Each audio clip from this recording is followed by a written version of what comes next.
Shrimati Usha barley, कला लोक गायन।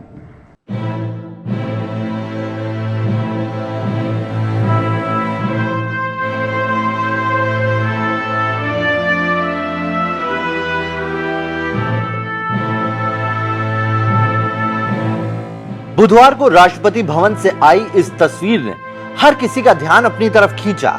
भारत का सर्वोच्च सम्मान पद्मश्री अनाउंस हुआ और एक नारंगी साड़ी पहनी महिला पीएम नरेंद्र मोदी के सामने बैठ गई और उन्हें प्रणाम करने लगी।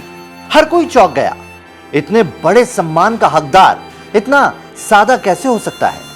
यह महिला है छत्तीसगढ़ के भिलाई की रहने वाली उषा बारले।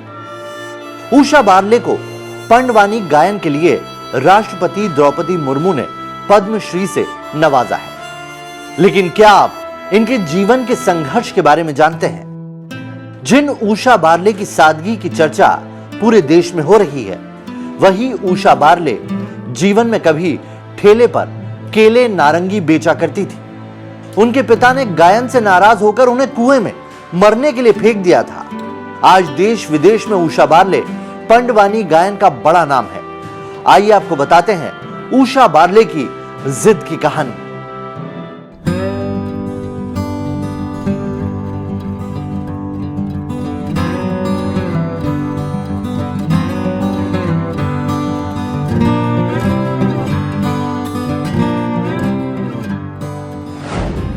कभी फल बेचे, आज पाया पद्मश्री। पद्मश्री पाने वाली उषा बारले का जीवन बड़ी आर्थिक तंगी से गुजरा है। इस लोक कला को वो 7 साल की उम्र से सीख रही हैं, पर बड़ी कलाकार होते हुए भी घर की माली हालत के चलते गृहस्थी चलाने के लिए उन्हें कच्ची बस्ती में भी रहना पड़ा।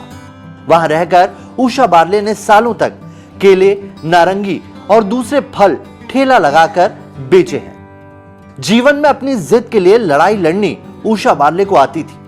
संघर्ष के दिनों में भी उन्होंने हार नहीं मानी और रियाज जारी रखा। यह दौर तब तक चला जब तक कि पति की नौकरी नहीं लग गई। 45 साल से पंडवानी गा रही हैं। छत्तीसगढ़ के भिलाई की रहने वाली उषा बारले अपनी 7 साल की उम्र से ही पंडवानी गा रही हैं। यानी बीते 45 बरस से वो देश के कई इलाकों और तकरीबन 12 से ज्यादा देशों में पंडवानी विधा की प्रस्तुति दे चुकी हैं। पंडवानी लोक गायन की एक शैली है जिसमें महाभारत की कहानियां गाई जाती है। पांडव से पांडव वाणी निकला जो बाद में पंडवानी कहलाया। पांडवों के इर्द गिर्द की लोक कथाओं को पंडवानी में गाया जाता है।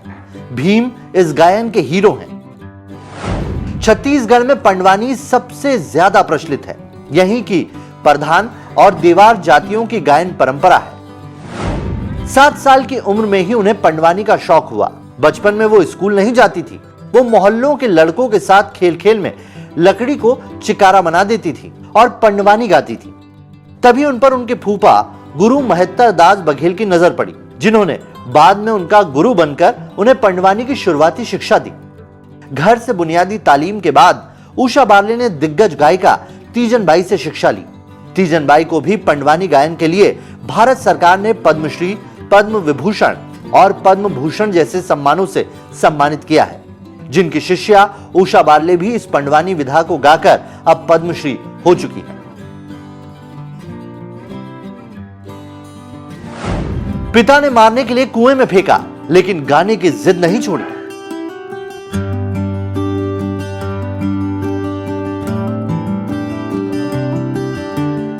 उषा बारले के गायन की ख्याति आज देश ही नहीं विदेशों तक है।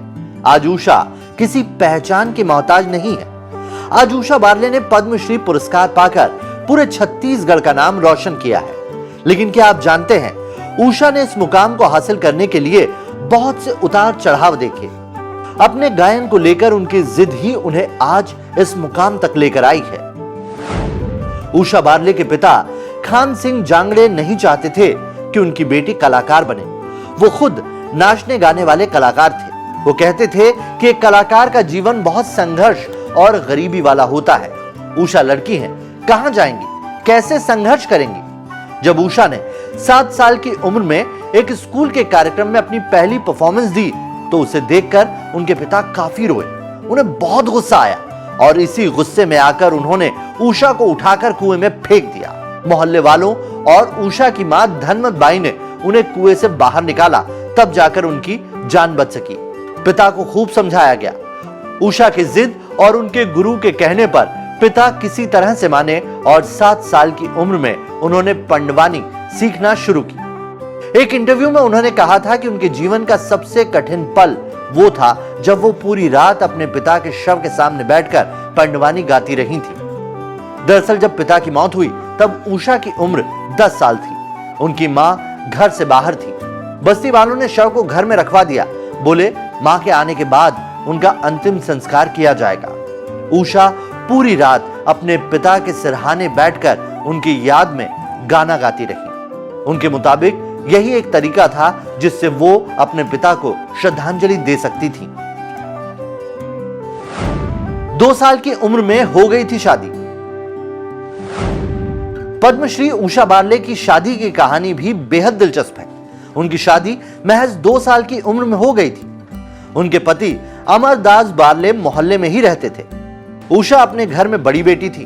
पिता को 50 साल के बाद दूसरी पत्नी से संतान हुई थी, इसीलिए उन्होंने उषा की शादी जल्दी कर दी थी कि अगर उन्हें कुछ हो जाए तो उनका पति उनका सहारा बन सके। उषा अपने पति के साथ ही बचपन में गिल्ली डंडा खेलकर बड़ी हुई और उन्हीं के साथ पंडवानी को भी सीखा। उषा के पति अमरदास बारले एक बीएसपी कर्मी हैं और वो भी पंडवानी गीत गाते हैं। विदेशों में भी पेश किया पंडवानी। उषा बारले आज पंडवानी गायन का बड़ा नाम है।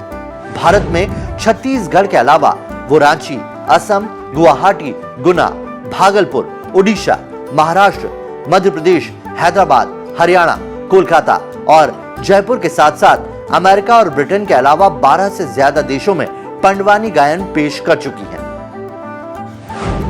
मिल चुके हैं कई सम्मान। पद्मश्री से पहले 2006 में गणतंत्र दिवस पर कार्यक्रम पेश करने पर उन्हें नई दिल्ली में प्रथम स्थान मिला था।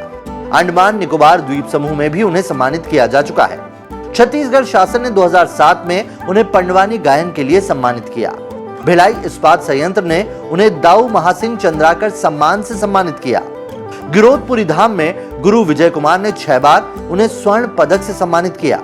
छत्तीसगढ़ लोक कला महोत्सव में भुइयां सम्मान, चक्रधर सम्मान, कानपुर में मालवा सम्मान से उन्हें मायावती ने सम्मानित किया था। अपने 45 साल के गायन में वो अब तक 2000 से ज्यादा सम्मान पा चुकी हैं।